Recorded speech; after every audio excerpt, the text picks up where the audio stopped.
সকাল হয়ে গেছে, রেডি হয়ে গেছে, বেরিয়ে পড়লাম। এখন প্রথমে যাবো গোরসাই, ওখানে একটা রিয়েল ব্রাইড আছে সকালবেলা, মানে মন্দিরে বিয়ে, তো ওখানে যাবো প্রথমে, ওকে সাজাবো।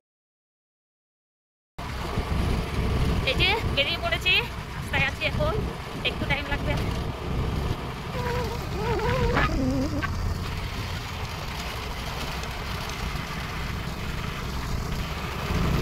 এই যে এখানে সামনেই গোরসাই, এটা গোরসাইয়ের নদী। তো এই ব্রাইডের লোকেশন খুব সামনাসামনি ছিল, আমার ওটা চাপের নেই ওই জন্য।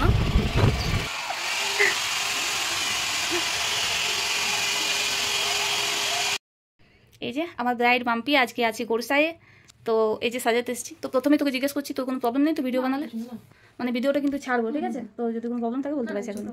আচ্ছা ঠিক আছে। তো সেই আমি সবাইকে জিজ্ঞাসা করে কিন্তু ভিডিও বানাই, তো সেই হিসাবে তোমাদের যদি কোনো প্রবলেম থাকে তো আমি আগেই বলে দেবে, ঠিক আছে?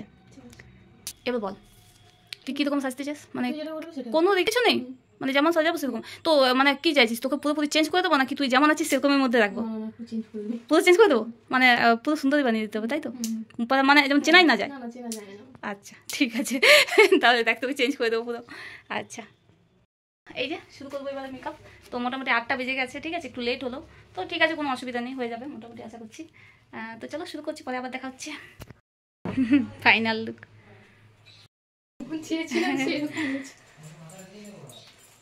কেমন হয়েছে বল? খুব ভালো।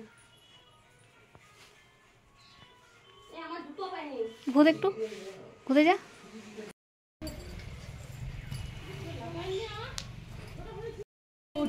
মাম্পি তাকাই দিকে একটু, কেমন লাগছে বল? খুব ভালো।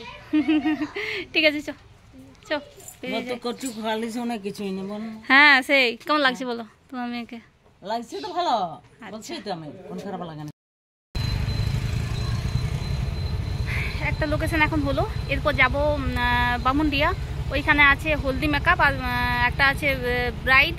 তো দেখি ওখানে যাই এখন, আমি জানি না ঠিক করে জায়গাটা, এখন লোকেশন নেবো ওর কাছ থেকে ফোন করে, তারপরে বেরিয়ে পড়বো। একটু মোটামুটি এখন 11টা বাজছে, তো ঠিকই আছে, ও বলেছে 1টা থেকে 1:30টার মধ্যে রেডি করতে, তো হয়ে যাবে গিয়ে। তো চলো বেরিয়ে পড়ি।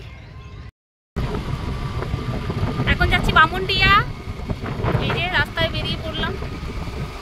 যদি ওকে ফোন করলাম, ও বললো দিদি এত তাড়াহুড়ো করার কিছু নেই, তুমি আস্তে আস্তে এসো, ওই জন্য ফোন আসছে, দাঁড়াও দেখি। দেখো পলাশে একদম পুরো লাল হয়ে গেছে রাস্তা, ও মা কি দারুণ লাগছে, তাই না বলো? এই বাবা দেখো এইখানটা, কি ভালো লাগছে, কি সুন্দর।